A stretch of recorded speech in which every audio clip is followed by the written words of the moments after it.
Hello, everybody. We're back again today with our continuing look at the movies year by year. We're doing 1985 here with Brian, Massey's Maine Entertainment, Doc. We've been on this project since 1980.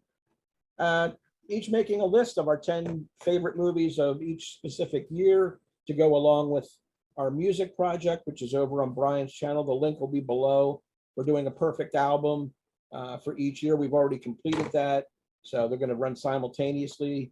Go over and check Brian's channel out for the perfect album where we do 12 songs, no repeated artists or albums. And it's been a fun way to go since 1965 on the music, since 1980 on the movies. Guys, 1985, smack dab in the middle of the 80s. Should be a fun one. To me, it's a little thinner than some of the other years we've done. It's got some couple standout films, but a lot of ones that are forgettable, a lot of Oscar nominated films that I bypassed this time around. Just a heads up. There's some box office blockbusters here as well that may or may not make our list. So how do you guys feel about 85 before we jump in? Doc. Don't know if I could have said it any better. that's pretty that's a great synopsis of what 1985 I think entails with movies, man. I think it's there's some really good movies. The top of the list I think is pretty strong. Bottom of the list is maybe personal or a little weaker. And I think the overall gamut for the movies that came out in 85, I would say generally is it's not a strong year, is what I would say. And there is Oscar winners and stuff like that. And to shock of some, I do have one that was in the contention, shall we say? But that's about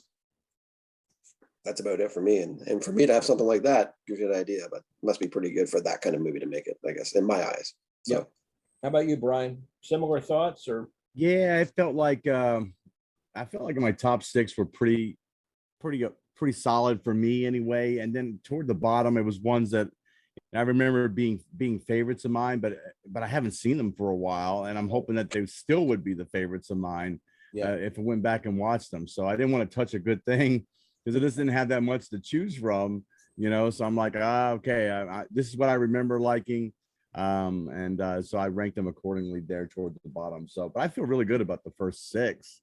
So in the order. So on my end, anyway, of the 10. There's not many of these that I repeat watching, 35 years later or whatever it is. There's 3 or 4 that have stuck with me. And like you said, others are based on what I thought at the time. And I never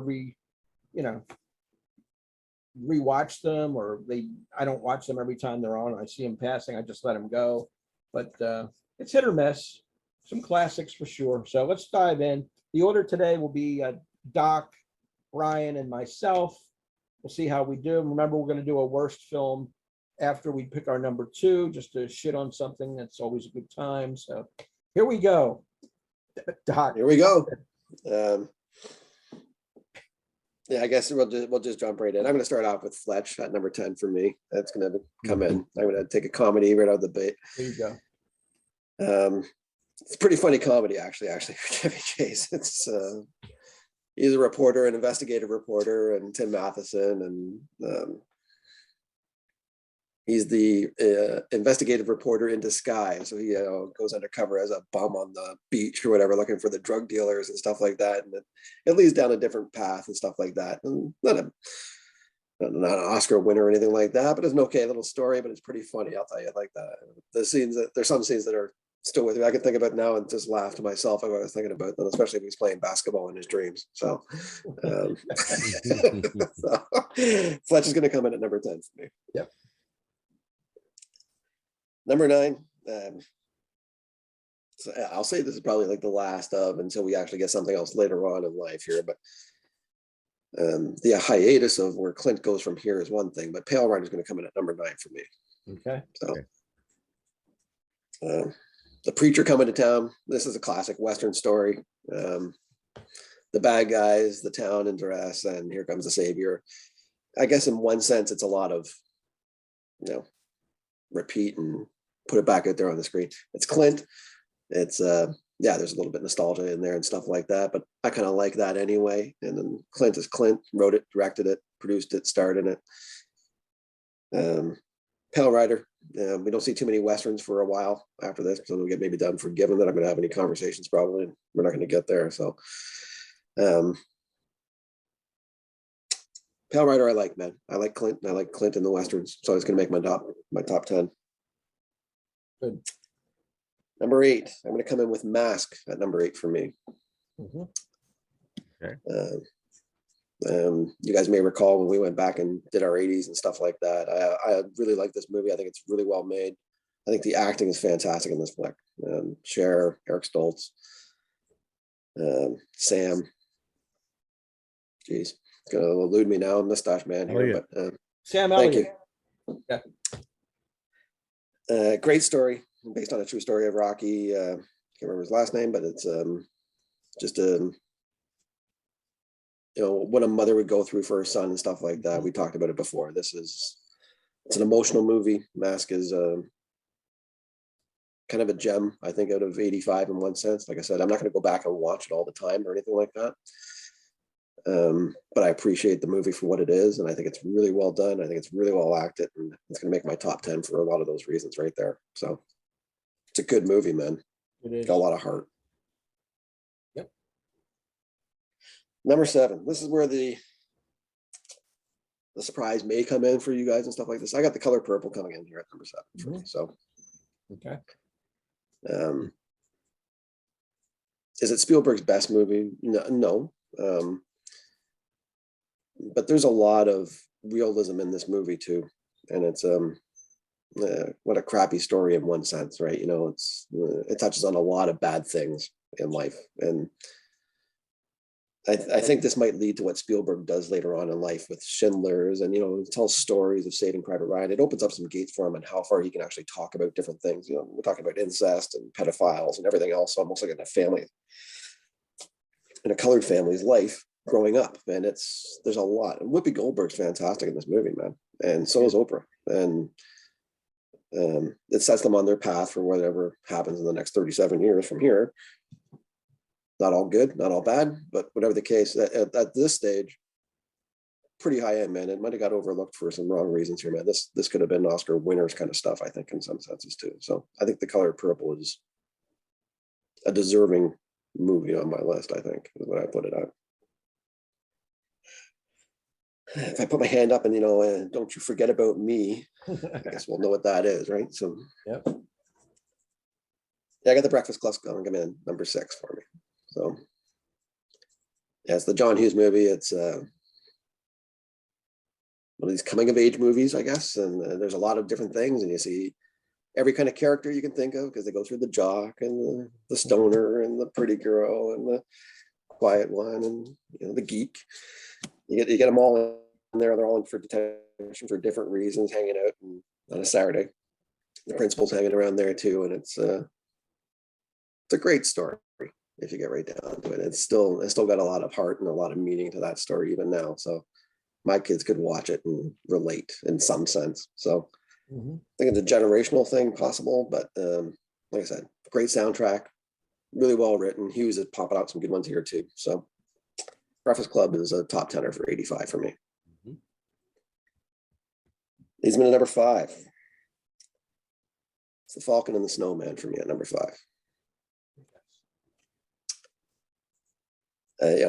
Sean Penn's in a movie at this stage, and Timothy Hutton. This is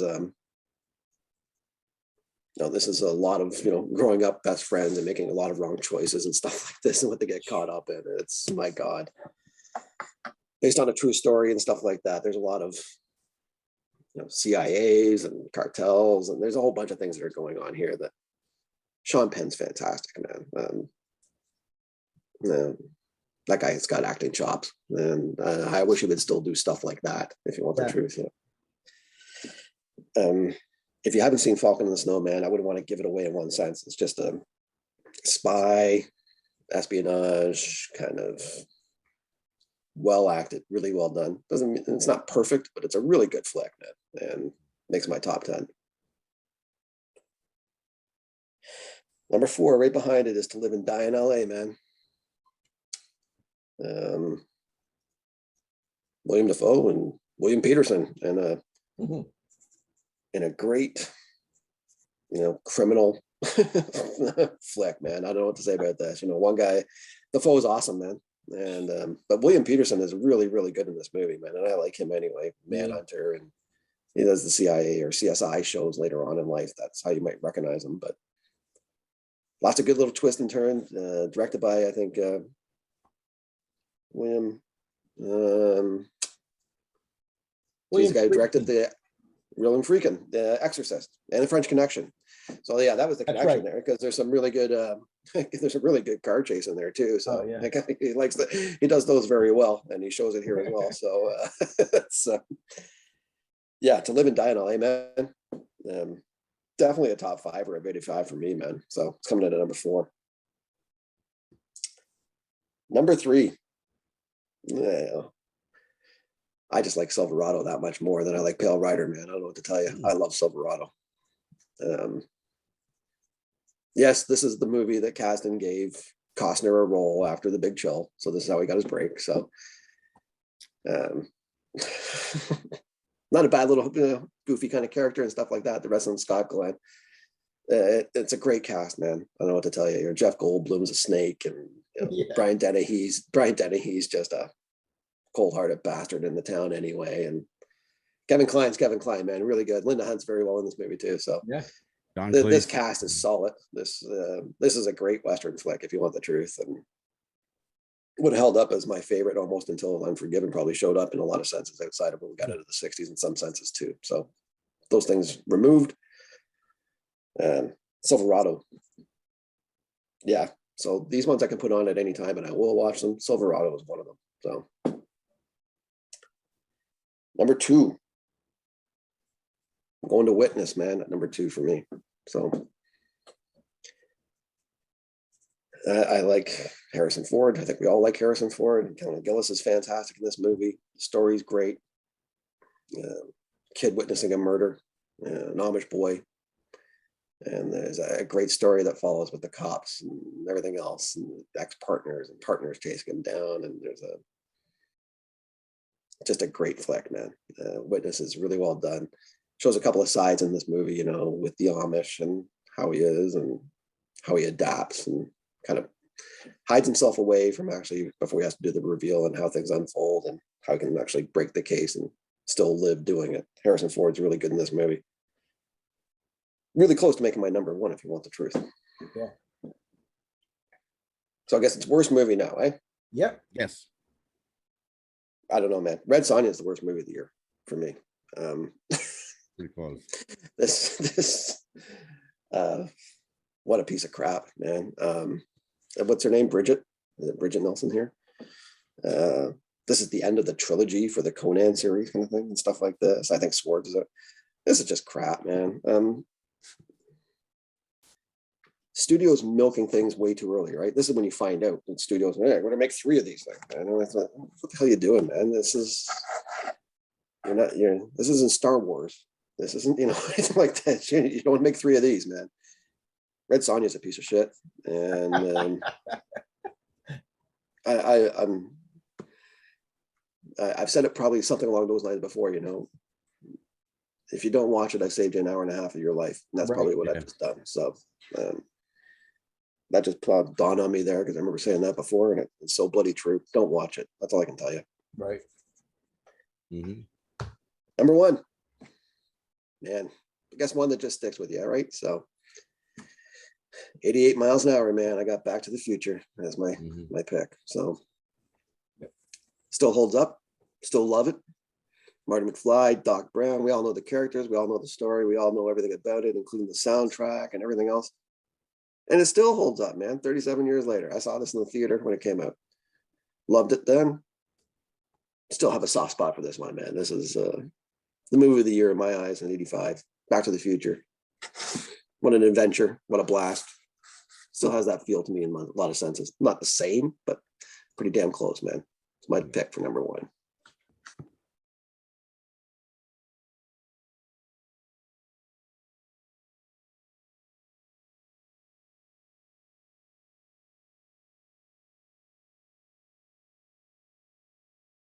Yeah. I like your list. I don't agree with all of it, but I believe I have 6 out of your 10, which is pretty strong. I had 6 out of those 10. Very I'm good. sticking with my 5. I'm sticking with my 5 as a possibility. We might have some crossover here, folks. We might have a little bit, yeah. Surprisingly. Yeah, I like Yeah. the list. I'm glad you included some of my favorites. I thought I put them a little too high, but then they showed up on your list, which is cool. Like you said, at the bottom, where it gets a little thinner, you have to fill in just personal films that mean something to you. They're not necessarily great, but that's what I tried to do. And I think you did the same with Fletch, Pale Rider, things like that. So Exactly Right. what I did. yep. All right, cool. What do you think, Brian? What do you have at your top 10 here? Okay, number 10 for me, I got Eleni, which is a film that's got John Malkovich in it. It's basically a story of based on a memoir of Nicolas Gage. He researches about how his mother died in the Greek Civil War at the hands of the Communist Party. So based on those memoirs, this movie is a film adaptation of that. And as you know, I'm a huge Malkovich fan. Linda Hunt's also in this film as well. So it's one of those personal faves I had that when I started deep diving into Malkovich's work, that I have on a list of movies that I really like. So I haven't seen it since probably the early 90s though. So I'm hoping that it would still hold up if I would actually go watch it again. But for nostalgic purposes, I've got it right there. Number 9 for me, I've got Silverado here at 9. For me, I like it a lot. I love the cast, and I love Cleese and Goldblum and Glenn and Glover and everybody. Still, there's parts in it that feel a little campy to me. It doesn't really feel like a gritty kind of Western to me in places. Almost feels like a character of itself. So it kind of slid a little bit for me from that standpoint. And it had Kevin Costner in it, so that probably drug it down a little bit more. I think Goldblum's the best thing in it for me. Oh yeah, Goldblum playing Slick is just absolutely, him playing a bad guy for Kasdan. That's just awesome. I mean, that's the one thing I like about it. And then I like Cleese's character as the sheriff, as well. Sheriff. I think he's just an absolute asshole, and I love it. So, really great stuff. Number 8 for me, I've got Akira Kurosawa's Ran. Of the retelling. It's a Japanese retelling of King Lear. Loosely based, obviously, but basically it's the warlord that gives his empire to his 3 sons, and basically instead of like working together to keep his empire going, they all start squabbling and fighting and stuff like that, and turning on each other at every chance they get. So like I said, based loosely on King Lear. I think it's I'm trying to think his name is Dakuye Ryu, plays the guy who would have been Cordelia, which would have been the most loyal person to his father. He's the youngest of the samurais. It's really great. It holds the test of time. I know that if I watched that again, I would be just as enamored with it. It's just great storytelling. I think this was his only time he was nominated for Best Director as well. This is his only nomination for an Academy Award. So big kudos to Kurosawa here. Number 7, I've got Ladyhawke with Rutger Hauer, Michelle Pfeiffer, and Matthew Broderick. The telling of these 2 lovers that can't be together because of some supernatural fate, in which when one's transforming from a wolf back to human, the other one is transforming from a human to a hawk, and so they never can quite touch each other until the curse is broken. And through a series of events, they eventually do manage to break that curse. It's kind of a sci-fi, supernatural romantic film. But I really liked it when I was a kid, and I know I'd probably still like it now. So it's kind of a personal fave. That's a Richard Donner one, isn't it? It absolutely is. You're absolutely right. Yep. Directed and produced, that's what I believe. Oh, really? Produced. Yeah. Let's see. Number 6 for me is Pale Rider. I've got it here. Obviously the whole preacher thing, and there's some parallels to biblical things, the pale rider, signifying death, coming in to save save these people from all the oppression that they're facing there. It's a little bit more nuanced of a Western than maybe some of other Eastwood's other work, but still it holds up really nice. And I like the whole Richard Kyle thing, being this big monstrous dude. And every time he turns around, he's just getting his ass handed to him. And it finally gets to the point, he's just, screw it. I'm just going to be on Eastwood's side the rest of the way. Figure that way, at least keep his nuts about him, I could imagine getting hit with a sledgehammer in your nuts. That would really suck. But anyway, number 5, I've got Witness here. I think Harrison Ford, he's a favorite actor of all of ours, and his nuanced acting in this is really great. I think the young boy that Doc mentioned is Lucas Haas, if I'm not mistaken. That's right. Was played very young. The witness is the murder, and I think the guy who's actually the bad guy is Danny Glover in it, if I'm not mistaken. It feels like that's right. Former narcotics officer. So like I said, like Doc said, you're kind of does a nice job striking that balance between the Amish community, that your ability to fit in there and adhere to their rules and then still get the desired result that you want, while still keeping the integrity of how their community runs itself and not getting out of line. So really good. Number 4, I've got The Breakfast Club here. I think it's, John Hughes's film is multi-generational. I know that both my kids, they're, different ages. Alexa's, now 28. Gabe is just 4 years younger than her, but both of them loved the movie when they were kids. So, I mean, I think that just speaks to it. That when you can have, 30 years between, me and my son's age, and that movie speaks to him the same as it spoke to me when I was his age. I think that's just a testament to how great the movie really is. Beyond the cliches themselves, I think the alienation that teenagers feel, not just amongst themselves, but especially from adults that are in their lives. I think that's what Hughes is really trying to get about, is that we just don't really understand kids. I mean, when we were kids, we understood ourselves, and it's funny how you get older, you start to just, for some reason, not understand kids. And he does a great job. Number 3 for me, I'm really kind of surprised that Doc, you didn't have this one, but I've got Kiss of the Spider Woman here. Hurt, is just absolutely great in it.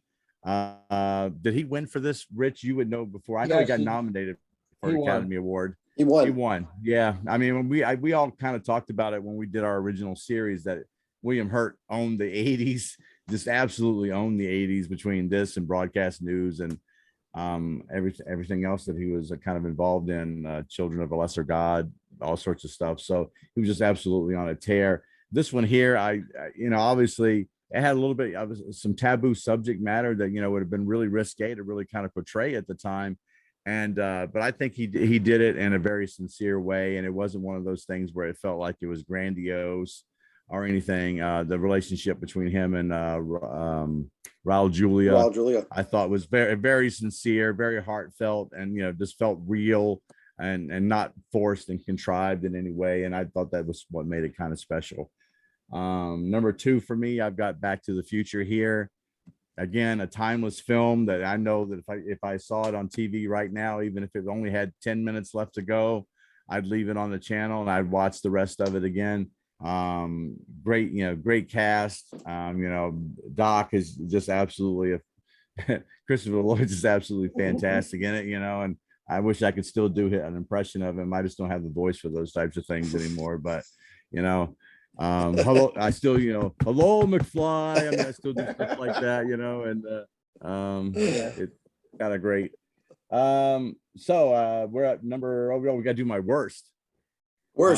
Red Sonja was right on that list, Doc. I thought about it really hard, but honestly, as much as I love hip hop, there was a whole string of goddamn hip hop movies that came out in that middle of the 80s that were so goddamn bad. I mean, and this one was the worst because it starred someone who couldn't even rap at all, Mario Van fucking Peebles, and it's called Rappin. I don't know if anybody's ever seen it between us three here, other than me. But I tell you, I love hip hop music, and I grew up with it, in the 80s. But This is atrocious. The acting's bad. Them trying to rap is horrible. I can't even remember what the damn plot line was for the movie. It's just one of those things where they took something that was, a fad, and they made a movie of it as quickly as possible, and they didn't care about a script or any of that garbage. It's just terrible. I don't even bother. Don't even bother. The only way it could be worse is if the girl from Red Sonja tried to rap in it. That's the only way to be worse. But number one for me is The Color Purple. There you go. Right on. I really like it. It's a movie that I'll watch of Spielberg anytime that it's on. I know that it's got a lot of heavy subject matter, but the acting is just so good in it by Whoopi and Oprah, and Danny Glover's an absolute asshole in that. And doesn't even really get his redemption at all until the end, and that's only when he does right by her. And it's just one of those movies where, it's heavy subject matter, but it's always enjoyable to watch. And the cinematography is great. The directing is great. So well worth the time to watch over and over again. So that's what I got. Color Purple.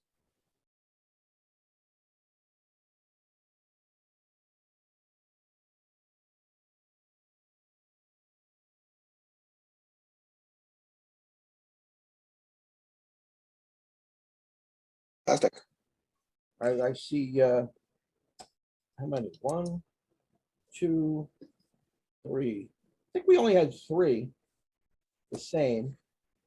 Oh, I had 6 with Doc and 3 with you. So I think we're going to have 3 trifectas here. Okay. From what I can see. I'm glad you picked Eleni.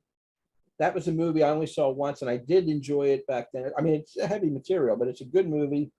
Kate Nelligan, I think, is the woman, and Malkovich. Yes. I remember liking it, but I've never seen it since. It doesn't show up, on rotation or on cable much. No. Anything like that? No, it's one of them. And the movie Ran, I've never seen, although I know it's highly praised. The Kurosawa. It is. I would like to catch up and see that, because it would probably be on my list for this year, given what I see on my list right now. But I the personal flicks that we talked about, Ladyhawke would fall into that category for you, which is good. Yeah. Pale Rider and Silverado as well. Kiss of the Spider Woman. I love William Hurt and Raul Julia, but there's something I just didn't relate to in that film, and I never went back and revisited it. So I'll just let that go for now and get into my list. Doc, you want to comment on that before I jump? No, I would say, listen, the acting in The Kiss of the Spider Woman is top notch. It's just not a movie that would break my top 10. That's probably the way I would put it. You're right. William Hurt kind of dominates here in the 80s, and this is another one of his performances. It's well deserved, man. It's top notch acting. I mean, he's probably the best actor of the 80s. I mean, there's a few good ones, man. There's a few good ones. Even some that we've already covered in 83, Gorky Park and The Big Chill added to the broadcast news, and Children of a Lesser God, and this film. Gorky Park, he's got a few, man. There's so many, and what an actor. Yeah, but Brian is right. If what happens if I hand in my homework in your handwriting, you're gonna kick me out, man. That's what will happen. So.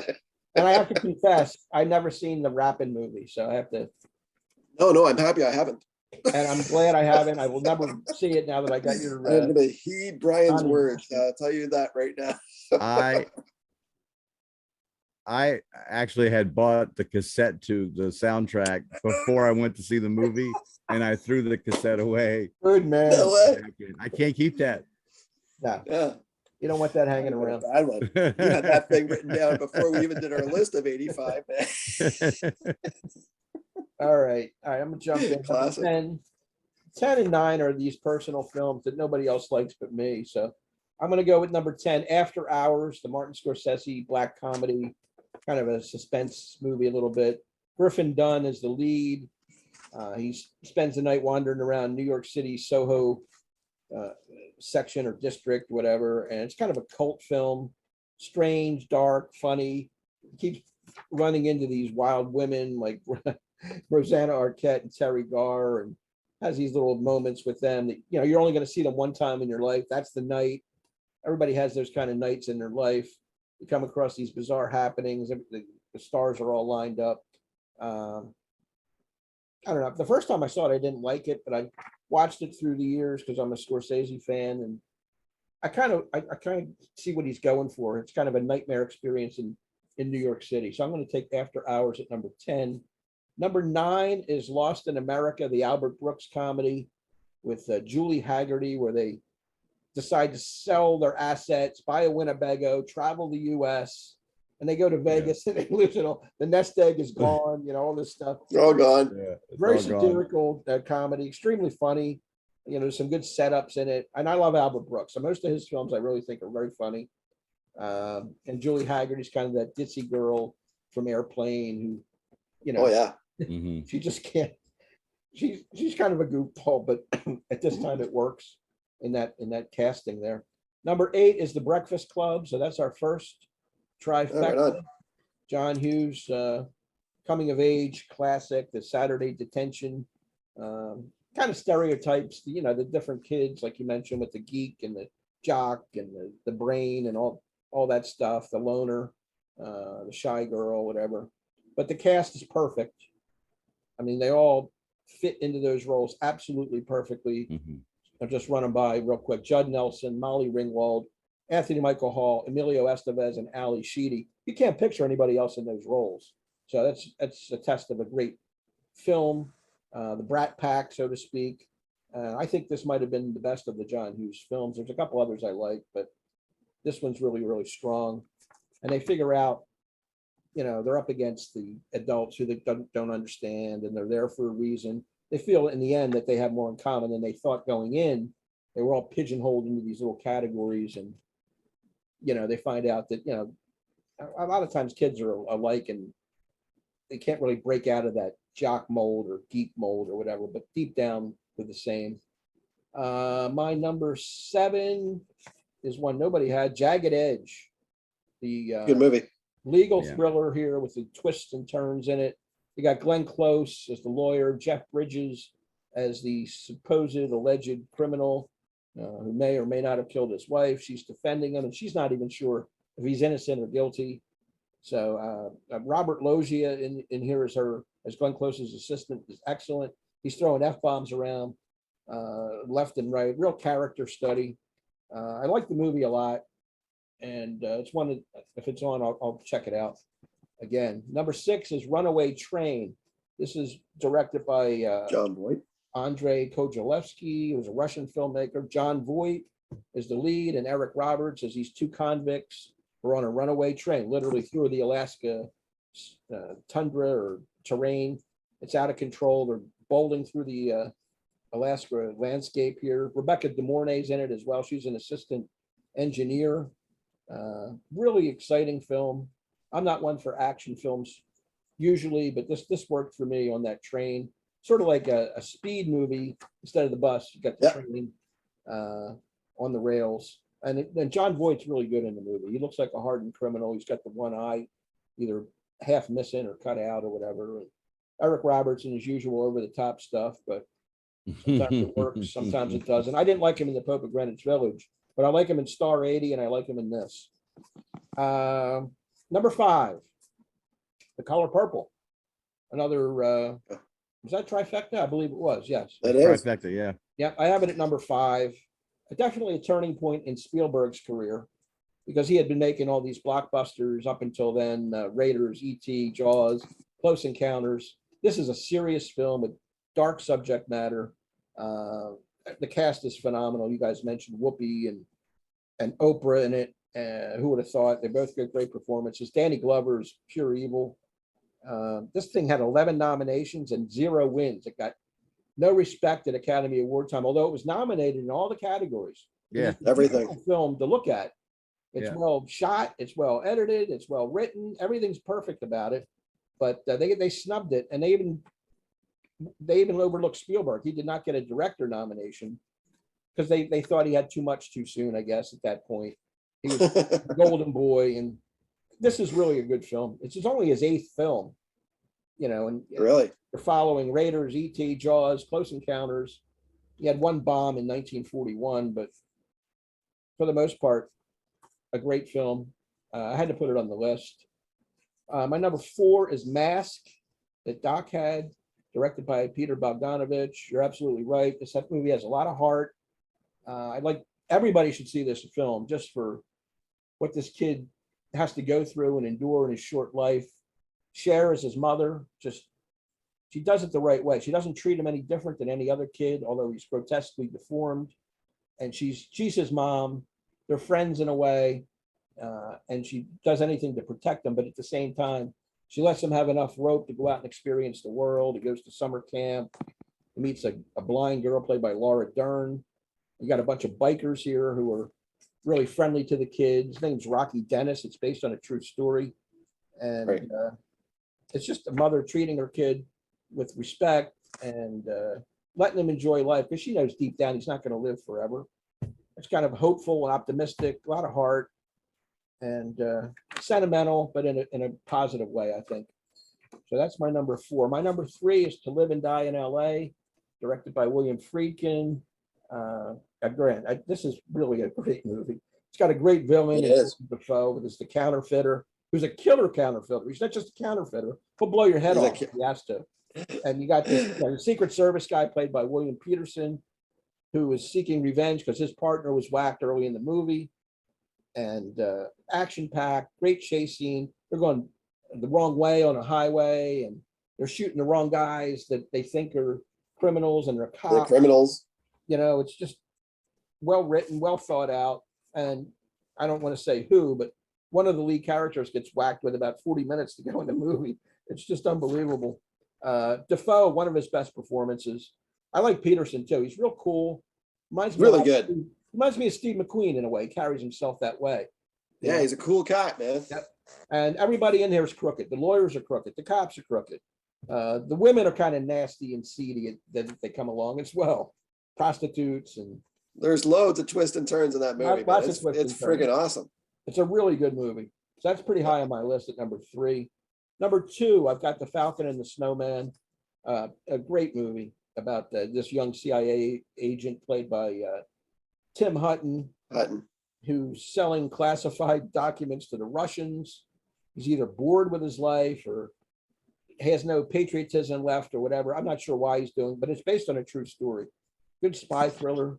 It's about being disillusioned, maybe greed, going for the money. And then you got Sean Penn, who's a drug addict, his best buddy. Totally. And he opens up a whole other can of worms. And 2 great performances. Hutton's more low key. Sean is more, exuberant, and the cocaine. I like the nicknames, the Falcon, Hutton, because he is a Falcon. He trains Falcons. And then That's right. And Sean Penn, cocaine. It's a coke addict. Snowman. There you go. So that's where that comes in. Directed by John Schlesinger, a British director who directed great films like Midnight Cowboy and Marathon Man. It's just another good film. Worst movie. You guys may or may not agree. It's probably not at the level of either one of yours, but I went with the Goonies. I absolutely hate the Goonies. I detest it. I respect that pick. Thank you so much. I respect it. My wife will probably say I can't make videos with you anymore. I know. I'm up doing my highbrow thing again. I have a reputation to uphold here. Now, it's directed by Richard Donner.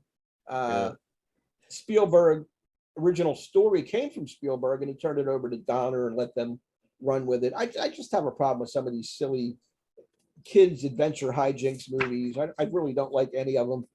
Got a treasure map. They're looking for a fortune. It's got a good young cast: Sean Astin, Josh Brolin, believe it or not, Corey Feldman, Martha Plimpton. You got John Matuzak running around in here, and just a crazy film. Not my favorite. Yeah, I think it. Remember, I think I said it was overrated when we did our films. Yeah. Oh, did you? Yeah, it was one of my overrated films. Yeah, for sure. I didn't like it. So yeah, it's way overrated. You're right. And my number 1 is Witness. I love that movie. Peter Weir, Australian filmmaker. Harrison Ford, his only nomination to date is for this film. He's great in it. Plays the cop, the hardened city cop who has to adapt in the Amish lifestyle when he's trying to protect this young boy and his mom from the killer. And I like the dichotomy too of the city life, the contrast cultures between the big city street life and the Amish who are doing it out there without electricity and no vehicles. They have horse and buggy type things going on, and no modern conveniences. There's no violence in their society. Somebody gets an ice cream cone on the nose, that's as violent as it gets until Harrison Ford does his thing. Just a great, scenically, it's a great film too, in the Lancaster area of Pennsylvania, the countryside there. Great storytelling. So that's and the murder that takes place in the train station, kind of chilling too, when you see the kid really fighting for his life in the toilets stall there. Totally. If he's caught there, he's dead. He's Yeah. gone. So there's a lot of There's no movie. Yeah, that's right. The movie ends 20 minutes in, and Harrison doesn't get his nomination. No. But anyway, that's my number one. Like I said, to me, that's the cream of the crop. Although The Color Purple is a fantastic movie as well. I'm glad you guys all had it. And some of these other films are top notch as well. Pretty uneven year, but enough good films to go around for sure.